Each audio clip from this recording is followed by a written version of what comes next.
তুমি যদি সমগ্র জাতির একটা মত দিতে চাও এবং তার জন্য যেহেতু ওয়েবসাইট দিয়ে ওপেন করছো, সেইটা কিন্তু খুবই গুড প্রসেস একটা।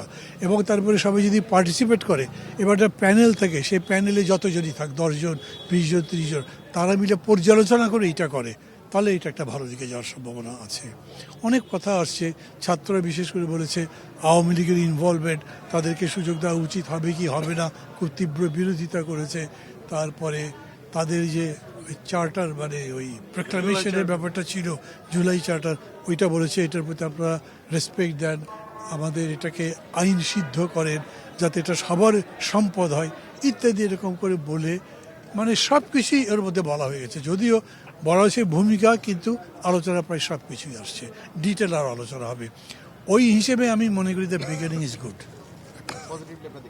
আমার মনে হয়েছে তাই।